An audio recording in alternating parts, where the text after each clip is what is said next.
Well, here we are. It is February 21st, and as you all know, I'm away for a few weeks. We're down in Belize having our annual break from the cold in New England. I guess it's absolutely been wicked up there. We've been getting text messages from our kids saying how cold it is. They've had snow, sleet, and rain. Funny thing happened. Just a quick side story.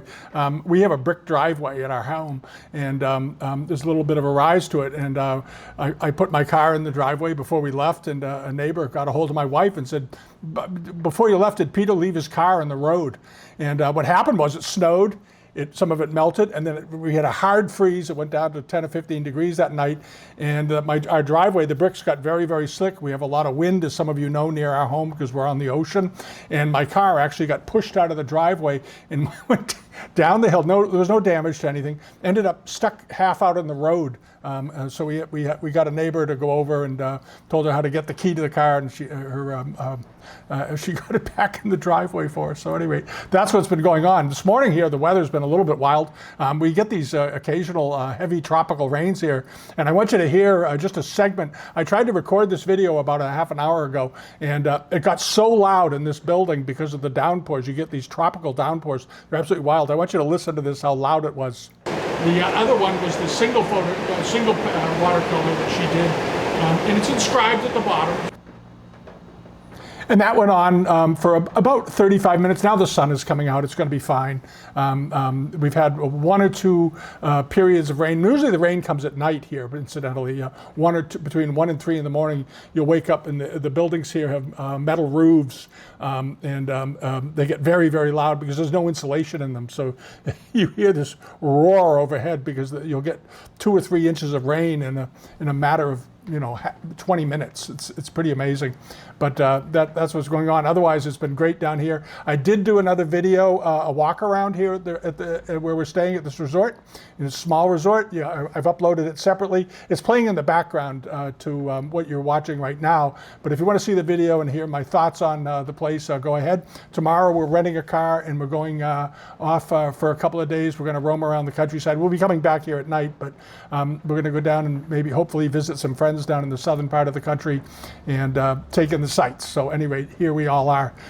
In the auction market, there's a few things going on, and there's a sale coming up that we're going to spend most of this video on because it's a great sale. You may recall last year we talked about there was a sale that Michael Grogan had in Boston of that great China trade collection. And in New England, you get these collections that pop up every once in a while, these long-time collections that were done over many decades. Not a matter of a few years. Somebody bought a bunch of stuff, and now they're selling it, trying to make some money.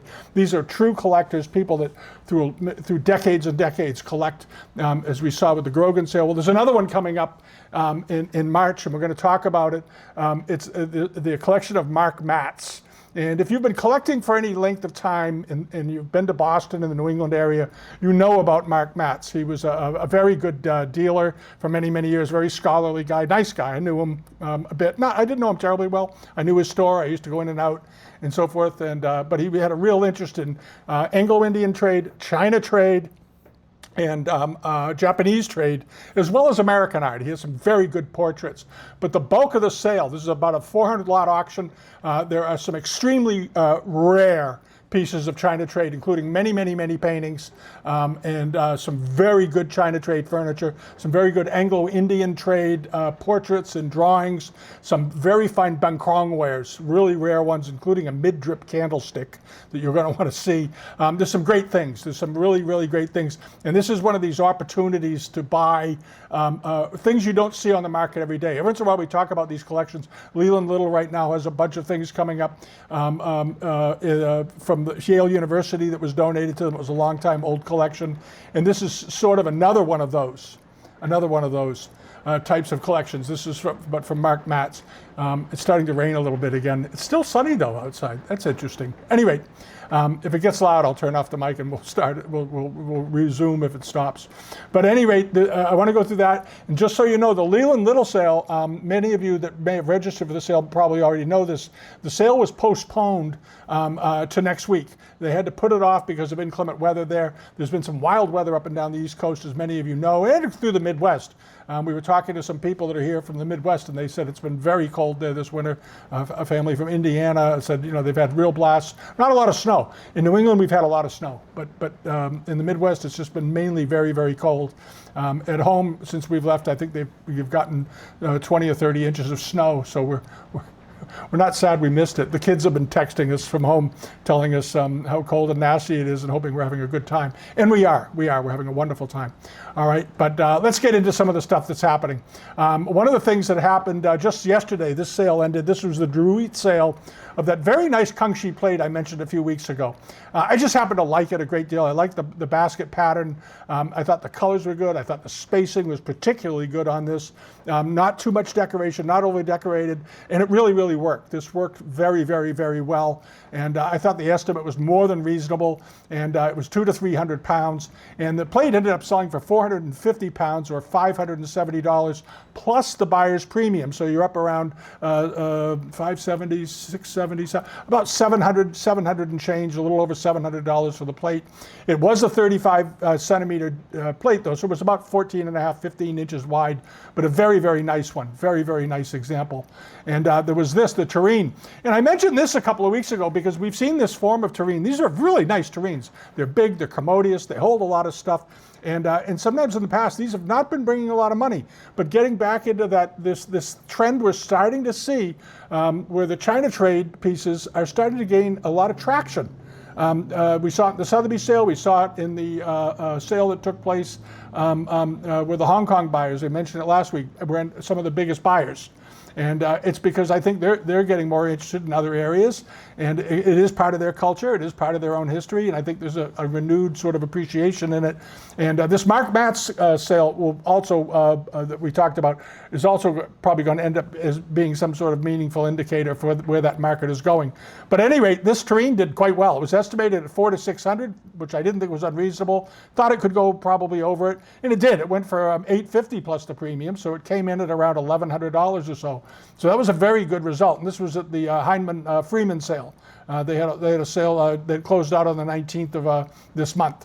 All right, and then hopping along over to this was the Russelman sale. There were several things in here. One of them was the pair of portraits done by Mrs. Forbes, Isabel Forbes. We're going to talk about in a minute. When her husband was a China trade captain in China, and she painted those scenes. Those did fine. We'll get to those in a second. But this was that abalone shell carving, and this was a very, very good one. Beautifully done, nicely reticulated, where they were able to lift the mother of pearl out of the abalone, out of the opaque part of the shell, polish it, clean it up, and then carve it. And very, very meticulously done on a beautiful little stand. This was done in the latter part of the 19th century, and it did fine. It brought $375 plus the buyer's premium, so around $450, $475, somewhere in there, which is a good price for one of those. It is the range they often sell in, but this was a particularly good example. So I think somebody got a very good value, a very nice example to have in their collection. All right, and then over to this. This was also the Russelman sale. I was kind of surprised. I mentioned I was very surprised that they combined these. They should have probably been sold separately because psychologically, when you put two pieces in a sale like this that are different colors and they're both Korean, of course, and they're both Joseon period, but they're not the same thing. They're just vases that are sort of disassociated from one another. One is blue, one is sort of a creamy gray buff color. The two of them together only brought $275 plus the premium. Sometimes it sort of disses the piece if you put two you lot them together because they're thinking, well, the auctioneer doesn't think much of them, so they're probably not worth much. It can work against you if you do that sometimes. I think the blue vase on the right, the cobalt decorated vase on the right with the flowers and so forth on it was probably worth about $400 in my opinion. And I think somebody got an absolutely great buy on these. You have this nice sort of creamy glazed example on the left.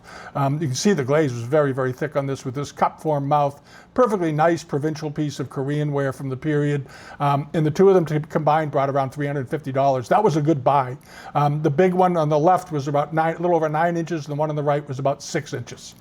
And then these are the Isabella Clark Forbes pictures that we talked about. I talked about them in some length because you don't often see artwork coming out of the China trade that was not done by the China trade by by a Chinese artist. This was a China trade painting that was done by an American living there with her husband, who was a China trade. He worked for the Perkins and Company out of Boston. The Forbeses, of course, were one of the most preeminent China trading families in America in its day. There are several members of the family are involved with it. Some of them were stationed there. Others were sea captains. Sometimes they did both. They were very versatile. And they created an enormous amount of business between the United States and China. And this was the wife of one of the captains, and it was painted in 1877. Very interesting scene and nicely framed. And they did a good job with this. This is a nice. She did a good job with this. Nice looking paintings with captions below and so forth, beautifully framed. And this did fine. It brought 950 plus premium, so around $1,200 roughly. And the single portrait, the single watercolor, this was a very, very nice one. Beautiful blue water in the foreground. It was a good sized picture with buildings. You can see some masts in the distance and so forth. And this was apparently taken, she drew this while sitting on her front veranda, I'm assuming, because here's the name of her house there, and there's a little gate that she could go through and so forth. Beautiful, beautiful little picture. And this sold for $1,200 plus the premium, or around $1,500 or so, roughly $1,600. But it was well worth it. It's historic, it's interesting, and all that stuff. So good on that. And then over to this is, again, the Leland Little sale. As I mentioned, it's been postponed for a few days. It's coming up in 4 days and, 4 days and 19 hours. What's the exact date of the sale? On February 26th, the sale is going to take place. It's February 26th. The items are getting some interest, though. I have to say that I think they're doing pretty well. That Kangxi brush pot that we talked about. A couple of people commented, well, it's cracked in the bottom. It did have a crack in the bottom, but it's not disastrous because it's a very good pot, very good brush pot. And even with the crack, it's up to about $3,800 already. And I suspect it'll bring probably in the range that we discussed before, 5,000 to 7,000. Who knows? I left a bit on the Dewa sensor just to keep track of it, and I got dusted off in the first day from it. But anyway, there's a number of good things in here. It's a good sale. If you've forgotten about it or you didn't check into it yet, you still have time because they gave you an extension by adding a few days on before the sale. They've had some very rough weather down that part of the country, as you all know. They had the horrible hurricane damage, and now they're having very cold weather and snow and so forth. Give them some business down there. That part of the country can use all the economic help they can get. So throw a few bids in there and bump this sale along. All right, now over to this. This is the Marc Matz sale. And just so you know, this is Giampetro and Company is doing this sale. Fred Giampetro, New England Auctions in Brantford, Connecticut. I've talked about Fred before. He's an old-time dealer. He's one of the old classics. He's been around for a long time. He's very knowledgeable in American folk art, very knowledgeable antiquarian in general, and highly regarded. And I suspect that's why Marc Matz picked him. He's the kind of guy that you could entrust with this sort of collection. And there's 2 days of sales here. Now, the first day is the Matz sale on the 5th of March. The second sale is American, Inuit, Asian, and European antiques. And there's some good Asian things in that sale, too. There's a very nice screen, as they're showing there. And there's also a very, very rare grisaille decorated 18th century wedding dish, China trade. You want to check that out if you like China trade wares depicting European scenes and so forth. It's a very good one. All right, but this is the Matz collection. And this is 392 lots. And this was all stuff that Marc has bought. He went into the business back in the 70s. And he was a very scholarly guy. He's been to Asia. He's sold things to the Museum of Fine Arts in Boston. Highly regarded in the community. Never did a lot of advertising. He was a word-of-mouth dealer. People that knew Marc. People that knew what they were doing, people that really loved what they were doing, they'd always go to Marc Matz's on Broadway in Cambridge, Massachusetts. It wasn't far from about a block and a half away from the old Hubley Auction House, which was one of the legendary auction houses in Boston. It was like something out of an old English movie. It was an auction room. People went in. It was very casual, and they did a great job.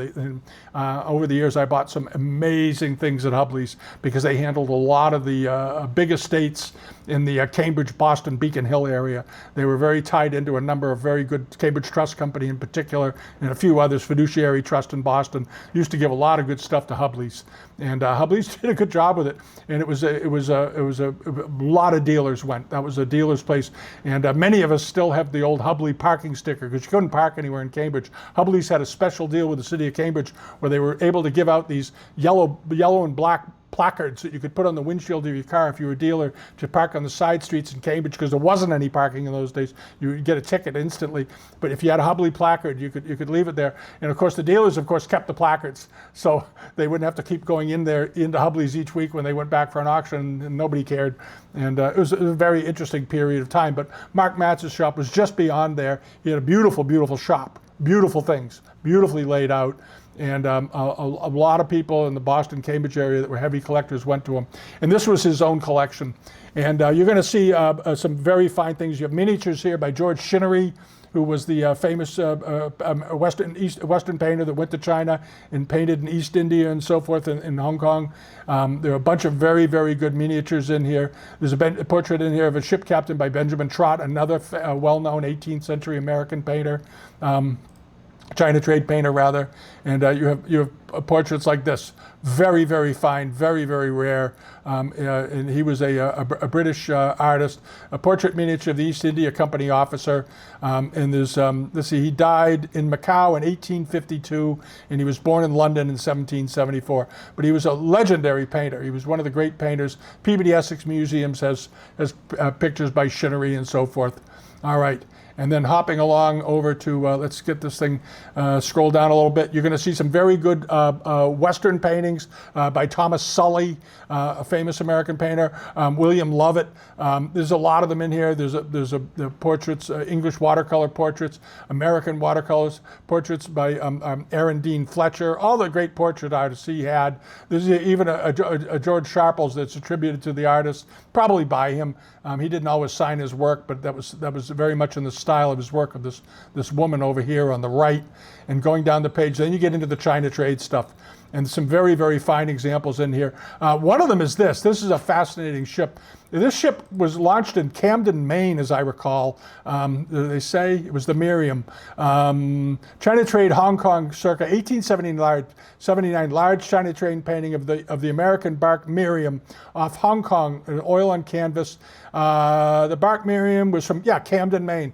This was a famous ship because it was launched in 1877. It sank in 1880. It had a very short life, but wonderfully done painting. And this is a rare painting because the ships that only lasted a couple of years at sea often never got their portraits done. This one made it to China, and they had a China trade portrait done of it. And this should do very well, because it has an American flag on the back of it. China trade paintings with American flags typically do better than British or other countries, just because of it was such an early time for early American trade in the 19th century. It was in the first 100 years as a nation. And there's the banner at the top, that very folky looking banner saying Miriam, and there's the painting. And it's a nice picture. It's in good condition, very tightly painted, very good quality, and has a very reasonable estimate of $2,000 to $4,000. And it's a large painting.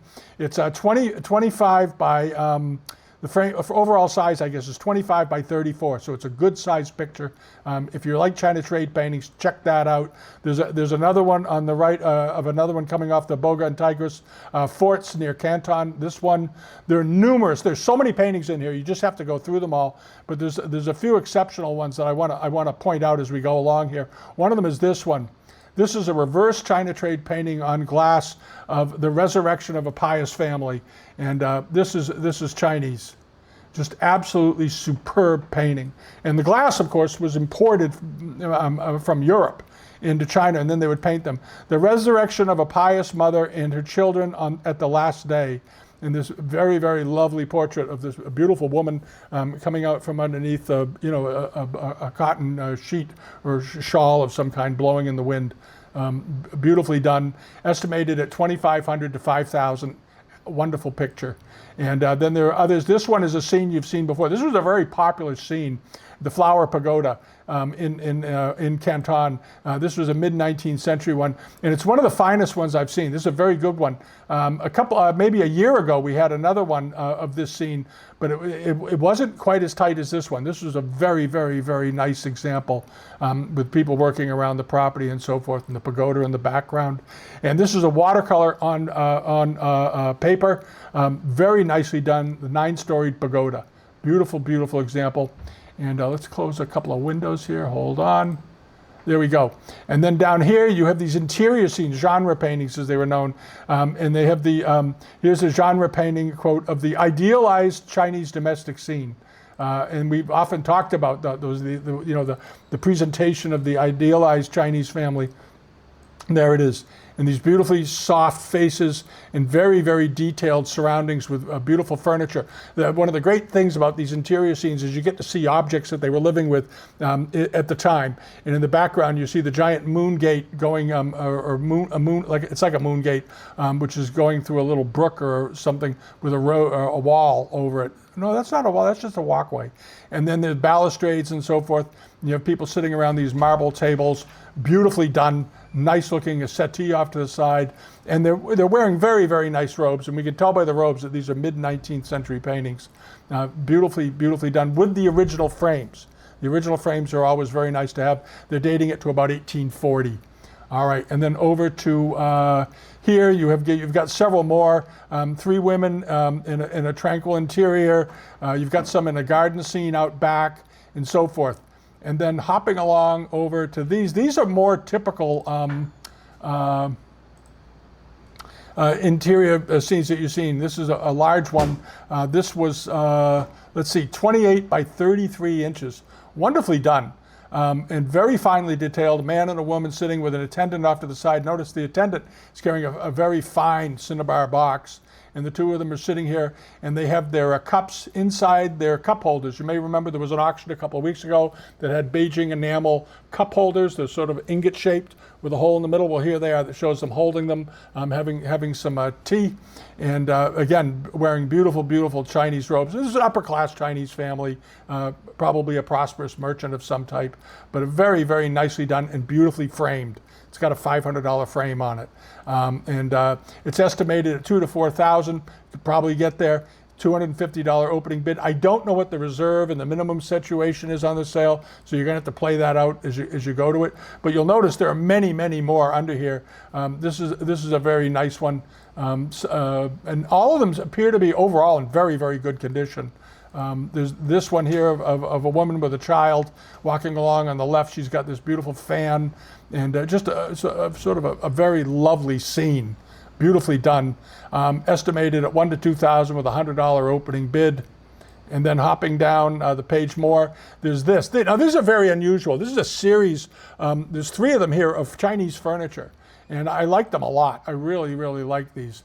This is a particularly charming one of this very, very expensive fancy chair on an elevated platform, probably in Zitan, or some other, Hanwali or Zitan, but spectacularly done with a lattice back. And this is one of those very wide chairs, a throne, basically, with a footrest on an elevated platform base.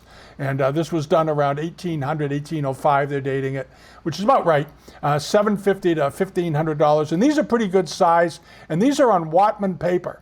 All right, Marc did the research, popped them out of the frames, and was able to read the watermark. So down here you see it, these were done on English paper that was imported to China for the Chinese artists to use. It measures 14 by 19 inches. So this is a pretty good size picture. Nice size picture. And then there's a, hold on, I want to show you the other one. It's of a table. This one. Or a stand rather, with these beautiful vases on it. And we had seen earlier that one of the attendants holding a red cinnabar box, because very fine red cinnabar boxes were quite a status symbol in their day. And here you have another one being depicted in the scene with what looks to be probably a Qinlong, a red-headed heron vase. Very, very rare face. Don't go try looking it up. You're not going to find it anywhere. And then you have this turquoise stand, which we've seen these stands before, with an open porcelain gourd on top of it. Beautifully worked, and these lovely in the lovely stand itself, of course. So those are the kinds of things that are in this sale all the way through. And I'm going to keep going through it because I really want you to take a look at this, this auction. There's this. This is one of the nicest, maybe the finest butterfly painting, or among them the finest I've ever seen. They're attributing it to Yunhua Studios. And when you pull up they're three-dimensional. These are on pith paper. But the colors here, the condition, and the meticulousness of the decoration on these put these head and shoulders above the average pith paintings that you see that were done mostly for commercial purposes. This is an extraordinary. Okay, so where was I? The battery died in the camera because I didn't plug it in enough. But anyway, back to the pith paintings. Very, very finely done. These are exceptional. And here's another one. And when the pith paintings are done beautifully well, the artist is able to give them a very almost three-dimensional look to them. They look like the butterflies are floating on the paper rather than in the paper. And that's what you see with these, particularly noticeable in this one, because the butterflies, the large butterflies, are so detailed when you look at them very, very carefully. And the other insects in here, the beetles, dragonflies, and so forth. This is a wonderful, wonderful pair of pith paintings. 1840 to 1870, as I said, attributed to the Yunhua Studio, which is probably accurate. I have no reason. Marc does do his homework on things, and they measure 6 by the site size of each sheet is 6 by 10 inches. So these are smallish, but very, very detailed. Really, really fine work. Except then hopping down further down the page, you have we've seen these before. We saw one of these a year or so ago. Was this or 2 years ago maybe? It's been a very nice, very rare China Trade paddle wheel lacquered steamer tea caddy, and this one is complete. There you have it. Okay, it's a very nice example. And these appear once in a while in the market. You don't see them often. This is the back where you store your tea and so forth. But paddle wheelers came into China during the latter part of the 19th century. This one is dated to about 1840, mid-19th century, I guess. 1840, 1860. You see them in paintings, though, later. You'll see them in the ports more often. But this is a very, very nice one. And it is, how long is it? It's 20 inches wide. So it's pretty good sized tea caddy. This is something you could put on a sideboard, and it's estimated at $4,000 to $8,000 because it is so complete. It's very, very complete. And then going along down, one of the rarest pieces of furniture in the sale is this. This is a very rare piece of China Trade furniture in Paduk wood cylinder desk. European English style cylinder desk with silver hardware. The hardware on this is silver, but notice the graining of the Paduk wood on the top. It's like waves. Beautifully done. Wonderful color of wood. Exceptional. Just a very, very fine desk. There's the interior of it. Cylinder desks were very popular desks in the first half of the late 18th and early 19th century. And this one was made for the China Trade. And it appears to have its original green velvet mat on top of it, which is very, very unusual. It does not appear to have been refinished at any point that I can tell from the pictures anyway. And it's estimated at $8,000 to $12,000 and worth every penny. It's a very, very fine example. And it measures 43 inches tall, 36 inches wide, and 22 inches deep. So this, again, gets back to that we've talked about it before. When you see case pieces made for the European market or made in the English and American market that are under 39 inches in width, they're pretty rare birds. And this is one of them. Okay, this is 36 inches wide, so it's a diminutive chest. This would have been made for a very prosperous merchant, or perhaps a provincial governor or something like that. It would have been made for somebody of considerable importance during the day in the political or business world, or both.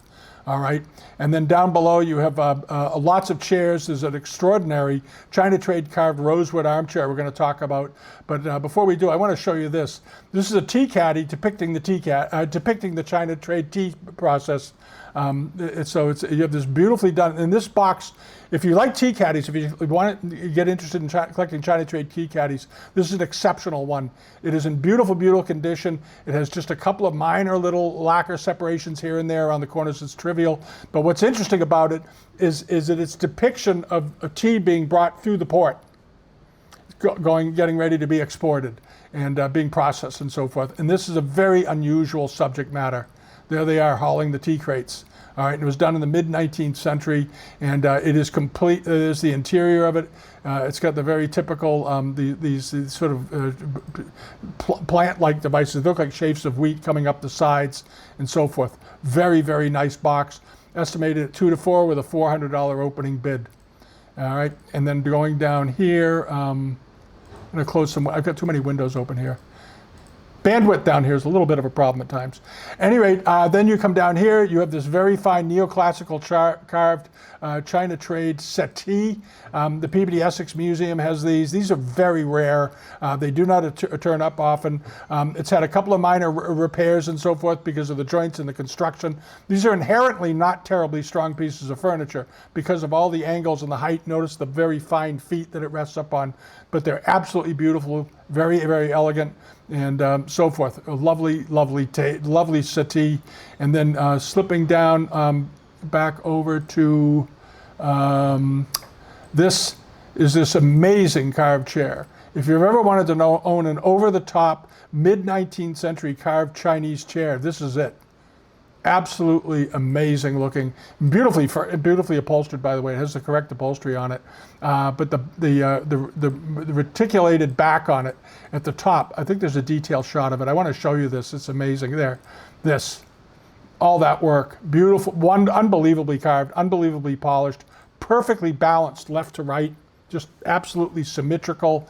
And then it's got this very, very lovely, probably English upholstery on it. Could be even horsehair, I'm not sure. There are firms in England that actually still make horsehair upholstery for specialty collectors. And then it goes down, there's more furniture, China trade trunks, but there's one of these. And this is a very, very rare type. This is a hardwood bow front tambour. And this is the tambour section. These are all individual sections of wood going vertically. And when you open it, they coil around into the back the same way they do with tambour desks that have this type of construction that go upward. It's either a cylinder desk or a tambour. In tambour, each one of those is fitted together, individual slices of wood, and then they flex as they go up as you open it or as you move it to the side. And this is a really great example. And the top here, this is like almost like a bow brummel. It opens up, so you have a surface on which to get dressed and so forth. But very, very lovely thing. Made around 1800. And there's a lot of write-up on this one. There's one of these depicted in Carl Crossman's book on the China trade, the famous book on the China trade. There was another one that turned up at Skinner's a number of years ago that did very well. They're very rare.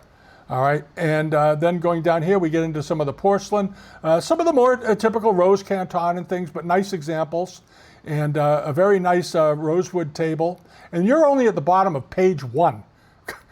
That's just in the first couple of pages. Now, over here, this is a great box. There are 2 of these boxes. I just like this one better, so I'm going to show you that with this one.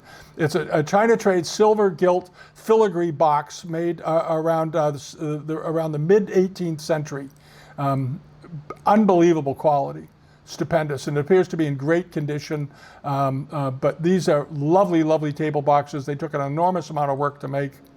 There's the bottom of it, there's the top of it, the interior, there's the sides, and so forth. These are very rare. And it's got a starting price of $1,000, which I think is pretty reasonable. And let's see here, what else are they saying in here? A nearly identical box circa 1750 is part of the toilet set made for the Catherine the Great, now in the Hermitage Museum in St. Petersburg. Like I said, these are rare. And it's estimated at $4,000 to $8,000, but exceptionally rare. If you like rarities, this is going to be a good sale for you. If you like truly rare things.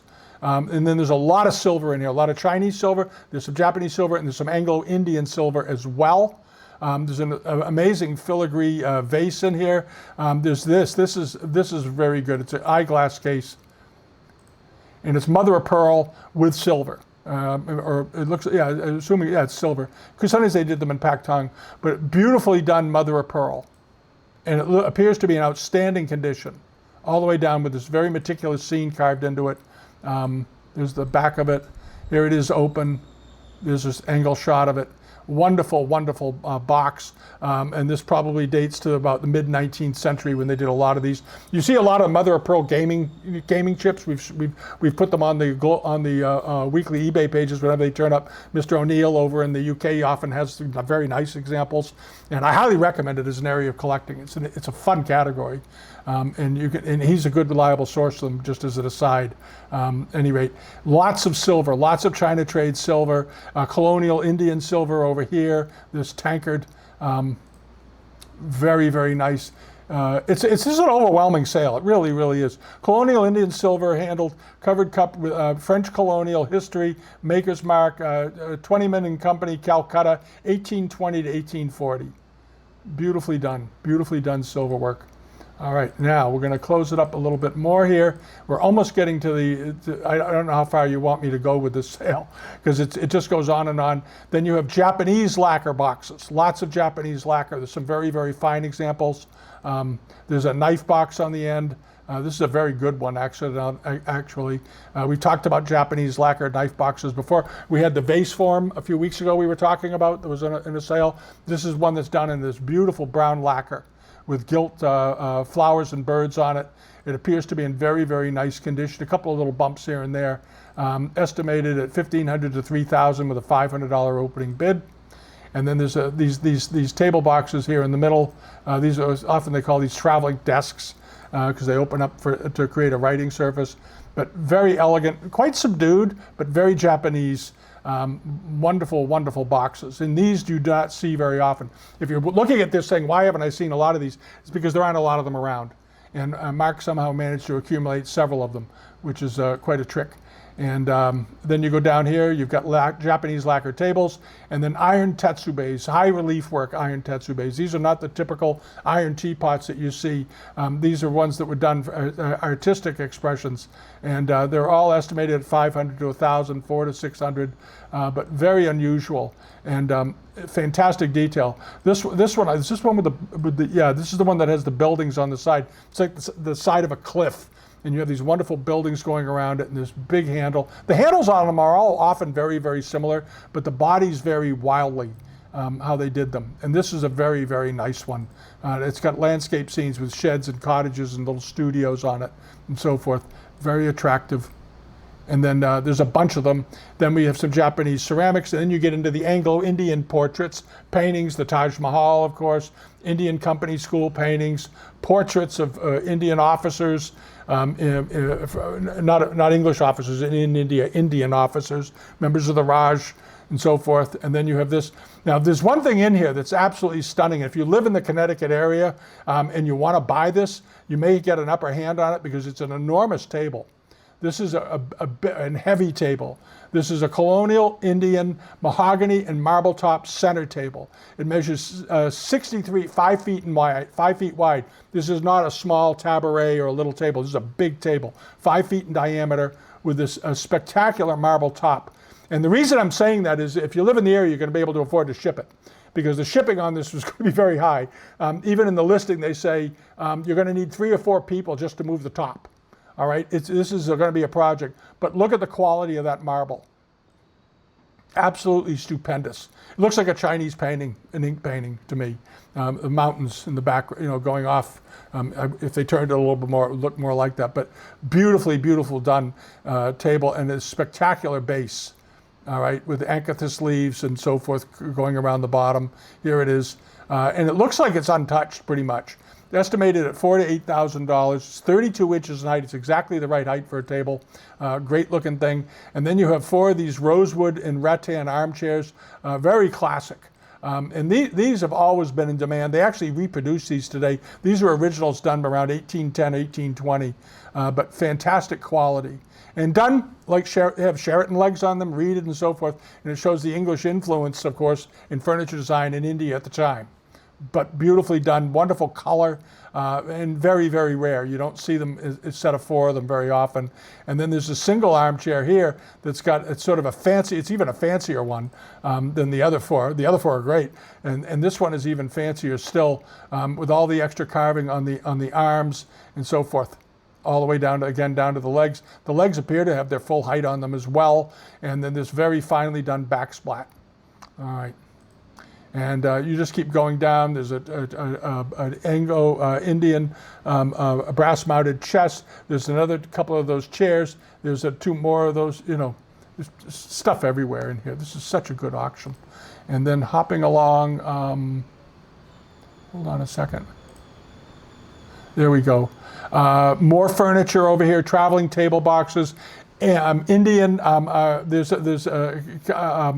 Indo-Persian tree of life block printed cloths. These are very beautiful. These were one of the earliest textiles I ever bought when I first went into the business. Was one just like this. They used to be around. You used to be able to find these around New England in the 1980s in particular, and they've all disappeared. But they're wonderful quality. These are block printed with the mirab in the center and very, very finely detailed. Exceptional, just exceptional. And they used to be very reasonable. Now they're getting a little more pricey. They were $10 or $20 30, 40 years ago. And things have changed, as they say. And then going down the page, there's more Anglo-Indian boxes, chairs, and then there's Benkrong ware. This is the other thing that's a great thing. It's a colonial Anglo-Indian market, ebonized and solid satinwood two-part cupboard.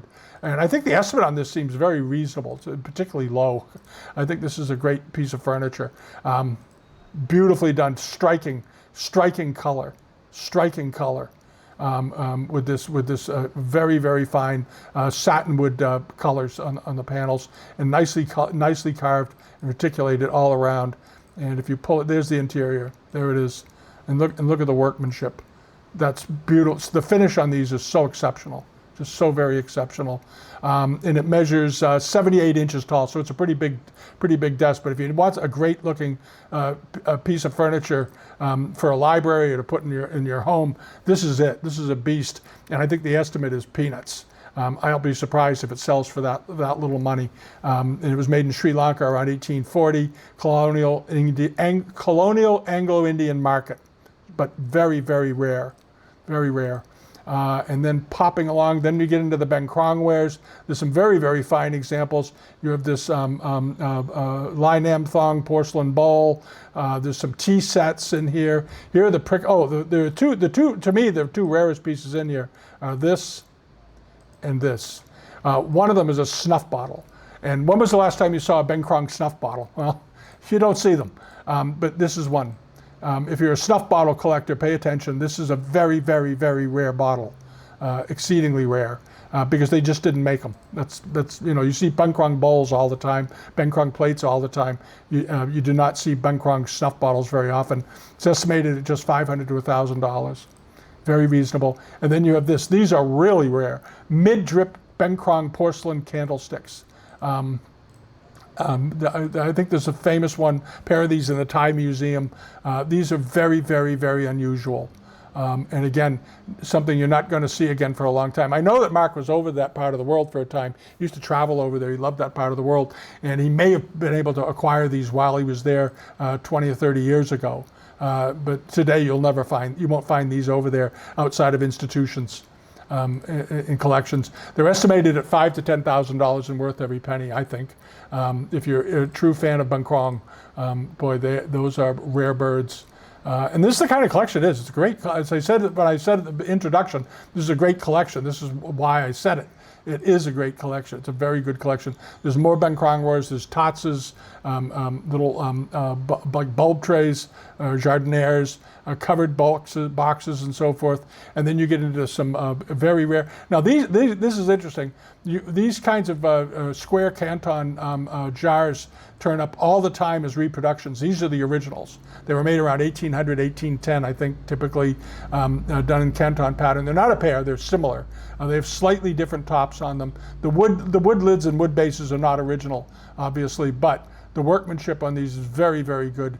Here's the top, the two tops, and so forth. And these are the originals, not the reproductions that are flooded all over the market today, which makes them quite interesting. And then you have blue and white teapots. It's interesting. There's a Neshapur iridescent turquoise glazed vase. That's from the Middle East. He must have picked that up along the way. And then you have Burmese silver and Siamese silver. down at the bottom, bowls and so forth. You have some large statues, Burmese, Mandalay carvings in gilt on wood. These are wood examples. The one on the left, I believe, is marble. Yeah, marble sculpture and so forth. But these are quite big. The one in the middle, this one, I think, is about 40 inches tall or something, 39 inches in height. It's a big one and very, very handsome. Beautiful face on this, nicely detailed, in exceptional condition. You've seen these around, and they're often so damaged you wouldn't want to own them. This one is very good. And then let's see what else there is. The sale just goes on and on. It's such a good auction. You got more Burmese silver and so forth. And then I think we're sort of getting to the end of it. Hold on. Some last pieces of furniture. Oh, and there's some early photographs at the end. That's right. And there's some early photographs of samurai. And some of them were, where are they? They're down here at the bottom by the Kimbe studio. He was one of the he was the largest he had the largest photography studio in Japan. And he worked under Beidou, the famous photographer who was photographing around Imperial China. During the 19th century. He started out working with him, and then he opened his own place in Japan. So he was a historic figure of his day, and he used to do these wonderful hand-tinted photographs. I like this one. This is one, it's more of a rustic one, of a young man in a samurai costume outside, and you'll notice that they're tinted. He used to hand tint these for his customers. Very, very finely worked, very beautiful, beautiful photography. Exceptional for the period. There it is inside that lovely frame. Good looking picture. Good looking picture. So, and then it goes down here. There's some books at the end too. One of them, I've mentioned this series of books before. If you don't have it, get it. There's another chance to buy it. Imperial Silks, the Qing Dynasty, from the Minneapolis Institute. This is the best, one of the best large folio catalogs that was done in the last 50 years on Chinese silks. There they are. These are big books. I have this set. I bought it when it first came out. It was by Jacobson, Volume 1 and Volume 2. The price is for nothing. The estimate is for nothing, $100 to $150. But they're a very, very good set of books. And there's some other ones in here too. Howard's China Trade, Volume number 2. And you have Croz's Chinese Export for the Dutch Market. And then up here you have China Trade for the West, as well as one on Indian silver. So there's some very good books in here. There's some great photography. He's sort of soup to nuts. I hope I haven't oversold it, but I don't think I did.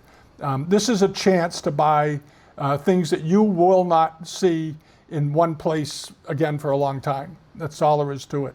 That's all there is to it. This because it took him 40 years to build this collection, and as a person in the trade, you have the opportunity to build collections a lot. Some pretty good collections because you see so much more than the average collector sees. You see everything every day, every week, and it gives you the chance to build up something really, really great. And he did, and I love the collection. So by all means, come over. Fred Giampetro, check it out. These wonderful cabinets and so forth. And if you live in New England, I would say, and you have a vehicle, go down there. There's a chance to buy some great furniture for your house. Even if you're a dealer and you're not planning on selling it, buy it and put it in your home and live with it. The sale is on March 5th. It's roughly 2 weeks, about 2 weeks away. And I think it's well worth it. All right. So that's sort of it for the week. It was the most interesting. I was so pleased to see this auction pop up. I just couldn't get over it. And the stuff is so interesting. And the price, the estimates are pretty reasonable. I think they should get there. Some of the pieces have big estimates on them, but they're good pieces. And great pieces deserve great estimates. And so there we are. All right. So check it out. Get there, register, and do what you have to do to participate in this sale. There's something for everybody who is interested in Asian art in this auction, from India to Japan. It's pretty amazing. And that's it for today. Check out the other video. We did a quick video, sort of a walk around here of the place in Belize. We're going out on the road over the weekend. We'll be doing some shooting from the countryside. We've rented a car, and we're going to take in some sights.